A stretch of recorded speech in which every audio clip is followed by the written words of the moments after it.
বিসমিল্লাহির রহমানির রহিম। আমি এখন ৬ দফা ও বাঙালি জাতীয়তাবাদ সম্বন্ধে বলবো।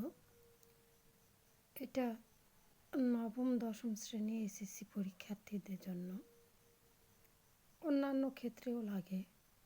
যাই হোক, পাকিস্তানি ঔপনিবেশিক শাসন ও শোষণ থেকে মুক্ত হওয়ার জন্য বঙ্গবন্ধু শেখ মুজিবুর রহমান ১৯৬৬ সালে ৬ দফা কর্মসূচি ঘোষণা করেন। বঙ্গবন্ধুর উদ্দেশ্য ছিল ৬ দফা দাবি আদায়ের মাধ্যমে পূর্ব পাকিস্তানের বৈষম্যের হাত থেকে রক্ষা করা। মূলত ভারত পাকিস্তান যুদ্ধ অবসানের পর পূর্ব পাকিস্তানের নিরাপত্তার প্রতি পশ্চিম পাকিস্তানি সরকারের চরম অবহেলা ও সীমাহীন বৈষম্যের বিরুদ্ধে বঙ্গবন্ধু সোচ্চার হন। ১৯৬৬ সালের ৫ থেকে ৬ ফেব্রুয়ারি লাহোরে বিরোধী দলীয় নেতারা একটি সম্মেলনের আহ্বান করেন। আওয়ামী লীগের শীর্ষ নেতাদের নিয়ে বঙ্গবন্ধু লাহোর পৌঁছান। সম্মেলনে বঙ্গবন্ধু ঐতিহাসিক ৬ দফা প্রস্তাব পেশ করলে সম্মেলনের নেতৃবৃন্দ তা প্রত্যাখ্যান করেন। বঙ্গবন্ধু সম্মেলন বর্জন করেন এবং ৬ দফা সাংবাদিকদের সামনে প্রকাশ করে ঢাকায় ফিরে আসেন। ২১শে ফেব্রুয়ারি বঙ্গবন্ধুর নামে আমাদের বাঁচার দাবি ৬ দফা কর্মসূচি শীর্ষক একটি পুস্তিকা প্রকাশ করা হয়। ৬ দফাগুলো ছিল নিম্নরূপ: ১ নম্বর, লাহোর প্রস্তাবের ভিত্তিতে সংবিধান রচনা করে পাকিস্তানকে একটি ফেডারেল রাষ্ট্র হিসাবে গঠন করতে হবে। এটি হবে সংসদীয় পদ্ধতির যুক্তরাষ্ট্র ব্যবস্থা। প্রাপ্তবয়স্কদের সার্বজনীন ভোটাধিকারের মাধ্যমে নির্বাচিত প্রতিনিধিদের নিয়ে গঠিত কেন্দ্রীয় ও প্রাদেশিক আইনসভা হবে সার্বভৌম। ২. ফেডারেল সরকারের হাতে থাকবে প্রতিরক্ষা ও পররাষ্ট্র বিষয়, অন্যান্য বিষয় থাকবে প্রাদেশিক সরকারের হাতে। ৩. এটার দুটা ধারা আছে। ক. দেশের ২ অঞ্চলের জন্য সহজে বিনিময়যোগ্য ২টি মুদ্রা চালু থাকবে।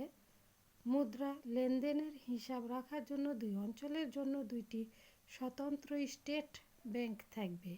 মুদ্রা ও পরিচালনার ক্ষমতা থাকবে প্রাদেশিক সরকারের হাতে। অথবা খ. ২ অঞ্চলের জন্য একই মুদ্রা থাকবে, তবে সংবিধানে এমন ব্যবস্থা রাখতে হবে যাতে এক অঞ্চল থেকে অন্য অঞ্চলে মুদ্রা বা মূল্য বা মূলধন পাচার হতে না পারে। একটি ফেডারেল রিজার্ভ ব্যাংক থাকবে এবং ২টি আঞ্চলিক রিজার্ভ ব্যাংক থাকবে। ৪. সকল প্রকার কর ও শুল্ক ধার্য ও আদায়ের ক্ষমতা থাকবে প্রাদেশিক সরকারের হাতে। আদায়কৃত অর্থের একটি নির্দিষ্ট অংশ ফেডারেল তহবিলে জমা হবে। এ দ্বারা ফেডারেল সরকার ব্যয় নির্বাহ করবে। ৫. বৈদেশিক মুদ্রা ও বৈদেশিক বাণিজ্যের ক্ষেত্রে প্রদেশগুলোর হাতে পূর্ণ নিয়ন্ত্রণ থাকবে। বৈদেশিক বাণিজ্য ও সাহায্যের ব্যাপারে প্রদেশগুলো যুক্তিযুক্ত হারে ফেডারেল সরকারের জন্য প্রয়োজনীয় বৈদেশিক মুদ্রার চাহিদা মেটাবে। ৬. আঞ্চলিক সংহতি ও জাতীয় নিরাপত্তা রক্ষার জন্য প্রদেশগুলো নিজস্ব মিলিশিয়া বা আধা সামরিক বাহিনী গঠন ও পরিচালনা করতে পারবে। ১৮ থেকে ২০ মার্চ ১৯৬৬ সালে আওয়ামী লীগের ওয়ার্কিং কমিটিতে ৬ দফা গৃহীত হওয়ার পর বঙ্গবন্ধু ৬ দফার পক্ষে জনমত গড়ে তোলার জন্য বিভিন্ন স্থানে বক্তব্য দেন। তিনি ৬ দফাকে আমাদের বাঁচার দাবি আখ্যায়িত করেন। ফলে ৬ দফার পক্ষে দ্রুত ব্যাপক জনমত গড়ে ওঠে। আইয়ুব সরকার তাতে আতঙ্কিত হয়ে আওয়ামী লীগের নেতাকর্মীদের ধরপাকড় শুরু করে। আইয়ুব খান এ সময় পূর্ব পাকিস্তানে এসে বিভিন্ন জনসভায় 6 দফাকে রাষ্ট্রদ্রোহী ও পাকিস্তানের অখণ্ডতার প্রতি হুমকি বলে আখ্যা দেন। দিনে দিনে 6 দফার জনপ্রিয়তা বৃদ্ধি পেলে আইয়ুব সরকার বঙ্গবন্ধুকে 1966 সালের 9 মে গ্রেফতার করে।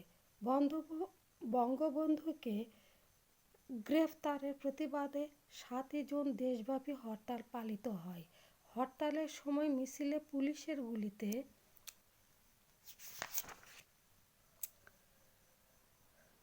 অনেক লোক প্রাণ হারায়।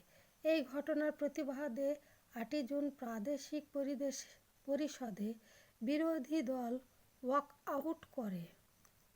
1968 সালে বঙ্গবন্ধুকে ঐতিহাসিক আগরতলা মামলায় অভিযুক্ত করে ট্রাইব্যুনালে বিচার শুরু করে, কিন্তু এর বিরুদ্ধে 1969 সালের গণ অভ্যুত্থানের মুখে সরকার বঙ্গবন্ধু শেখ মুজিবুর রহমানকে মুক্তি দিতে বাধ্য হয়।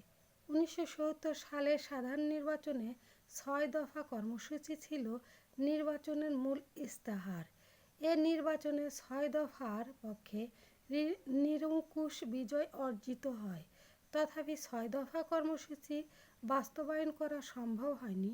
1971 সালের 25শে মার্চ পাকিস্তানি হানাদার বাহিনী হত্যাযজ্ঞ শুরু করলে বঙ্গবন্ধুর নির্দেশে মহান মুক্তিযুদ্ধ শুরু হয়। দীর্ঘ 9 মাস মুক্তিযুদ্ধের মাধ্যমে বাংলাদেশ স্বাধীনতা লাভ করে। আল্লাহুম্মা আমিন।